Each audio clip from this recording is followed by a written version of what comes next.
ಹಲವು ದಿನಗಳಿಂದ ಬೆಂಗಳೂರಿನ ಗಾಳಿಯ ಗುಣಮಟ್ಟದಲ್ಲಿ ಹೆಚ್ಚಿನ ಏರುಪೇರಾಗುತ್ತಲೇ ಇವೆ. ಇನ್ನು ವಾಯು ಗುಣಮಟ್ಟ ಸೂಚ್ಯಂಕದ ಪ್ರಕಾರ ಇಂದಿನ ಗಾಳಿಯ ಗುಣಮಟ್ಟ 173 ಇದ್ದು, ನಗರದ ಹಲವು ಭಾಗಗಳಲ್ಲಿ ಇದಕ್ಕೂ ಕಳಪೆ ಏರ್ ಕ್ವಾಲಿಟಿ ಕಂಡುಬರ್ತಿದೆ. ಕಳೆದ 4 ವರ್ಷಗಳಲ್ಲಿ ಈ ವರ್ಷವೇ ಗಾಳಿಯ PM ಪ್ರಮಾಣ ಸಹ ಮಿತಿ ಮೀರಿದೆ.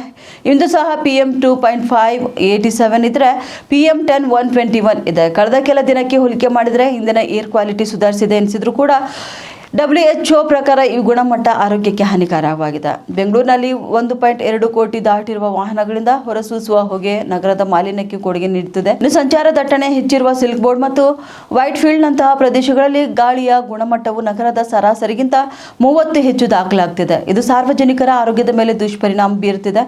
ಗಾಳಿಯ ಗುಣಮಟ್ಟ 150 ದಾಟಿದ್ರೆ ಶ್ವಾಸಕೋಶ ಕಾಯಿಲೆಯ ಜೊತೆಗೆ ಹೃದಯ ಸಂಬಂಧಿ ರೋಗಗಳು ಕೂಡ ಬರಬಹುದೆಂದು ತಜ್ಞರು ಹೇಳ್ತಿದ್ದಾರೆ. ಬೆಂಗಳೂರು ನಗರದಲ್ಲಿ ದಿನದಿಂದ ದಿನಕ್ಕೆ ಹೆಚ್ಚುತ್ತಿರುವ ವಾಯು ಮಾಲಿನ್ಯಕ್ಕೆ ಕಾರಣ ಪತ್ತೆ ಹಚ್ಚಲು ಗ್ರೇಟರ್ ಬೆಂಗಳೂರು ಪ್ರಾಧಿಕಾರ ಹಾಗೂ ವಾಯು ಮಾಲಿನ್ಯ ನಿಯಂತ್ರಣ ಮಂಡಳಿ ಕ್ರಮ ಕೈಗೊಂಡಿದೆ.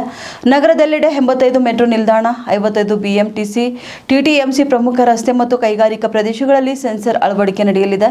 ಪ್ರತಿ ಮಾಪನಕ್ಕೆ ಗರಿಷ್ಠ 3 ಲಕ್ಷ ರೂಪಾಯಿ ವೆಚ್ಚವಾಗಲಿದ್ದು, ಒಟ್ಟು 15 ಕೋಟಿ ರೂಪಾಯಿ ವೆಚ್ಚದಲ್ಲಿ ವಾಯು ಮಾಲಿನ್ಯ ತಪಾಸಣಾ ಉಪಕರಣ ಖರೀದಿಸಲು ನಿರ್ಧರಿಸಲಾಗಿದೆ.